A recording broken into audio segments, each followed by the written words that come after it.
Bonjour à tous, aujourd'hui on va parler de l'eau et de l'importance de lui redonner vie pour notre bien-être énergétique.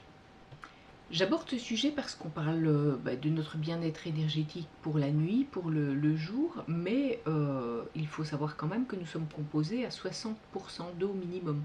Donc c'est important de boire une eau qui va être redynamisée. Ce qui concerne l'eau en bouteille, bon, on sait que ça devient très compliqué d'avoir une eau en bouteille de qualité. Mais il y a de très bons filtres maintenant, déjà depuis plusieurs années, des filtres où on ne va pas voir forcément de pub ni de démarchage par rapport à ça.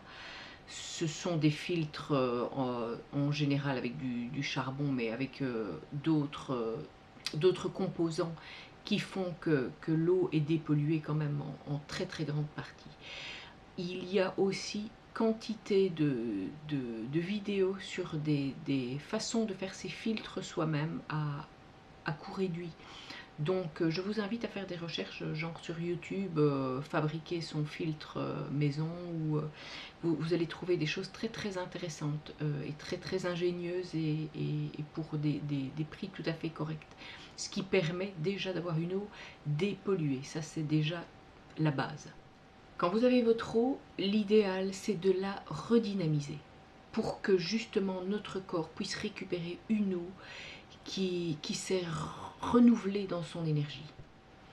L'eau dans les bouteilles ou dans les canalisations va se charger en énergie de l'endroit où elle va circuler. Et souvent, ce ne sont pas des énergies extrêmement bonnes. Il faut savoir que l'eau, elle a besoin de circuler de manière douce et dans des courbes. Les angles lui cassent son énergie. Secouer ou faire tourbillonner votre eau avant de la boire va lui redonner une toute nouvelle énergie, une bonne énergie. Vous pouvez par exemple, si vous avez une gourde ou une bouteille, la secouer pendant plus ou moins une minute, ou utiliser un petit fouet pour faire tourner votre eau, faire un vortex dans votre verre pour pouvoir lui redonner vie. Un beau tourbillon dans l'eau, vous pouvez prendre une cuillère aussi pour faire ça. Ça va redonner un dynamisme positif à l'eau. Des expériences ont été menées il y a déjà plusieurs années, et même encore maintenant, sur des cultures, en redynamisant simplement de l'eau de pluie ou de l'eau même de l'eau de canalisation, et redynamiser simplement l'eau avant d'arroser les cultures. Donc ils avaient fait le test avec une culture avec l'eau non redynamisée et la culture avec l'eau redynamisée. Eh bien, les plants étaient beaucoup plus robustes et la production était bien meilleure. Simplement en redonnant du mouvement à l'eau. Ils avaient fait tout un système pour que l'eau arrive lentement et dans des mouvements qui allaient lui redonner vie. Certains d'entre nous auront déjà vu aussi cette expérience qui a été faite avec 3 pots dans lesquels on va mettre du riz qui a été cuit.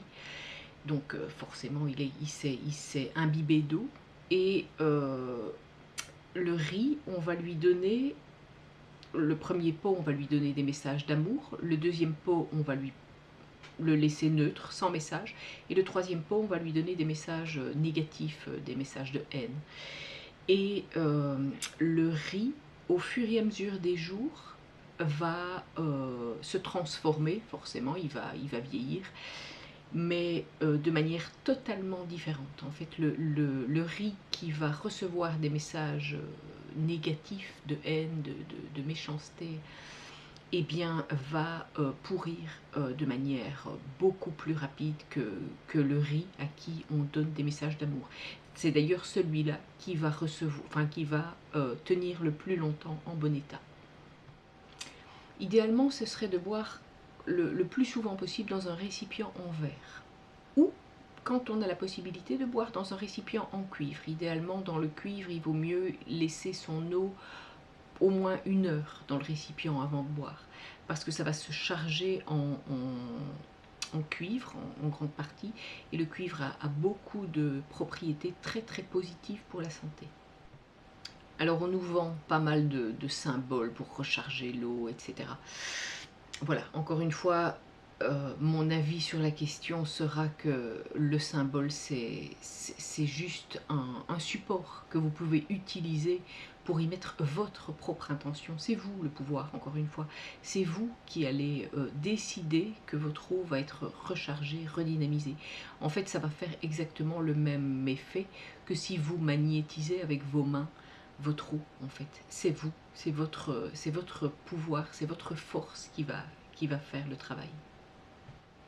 J'ai abordé ce sujet pour qu'il soit à la portée de tous, et donc voilà, je pense que déjà, quelle que soit votre situation, il y a déjà moyen de faire quelque chose pour redonner un minimum de vie à votre eau que vous allez boire, que vous allez utiliser même pour la cuisson, pour beaucoup de choses.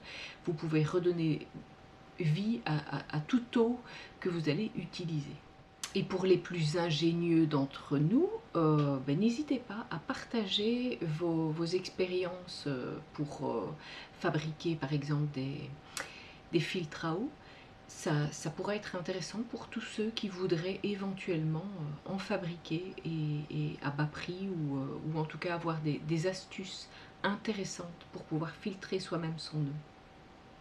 Voilà, c'est ici que cette petite vidéo va se terminer. Je vous remercie de m'avoir suivi jusqu'au bout. Je vous invite à liker, à partager, à commenter dans la bienveillance. Et je vous dis à tout bientôt pour une prochaine vidéo.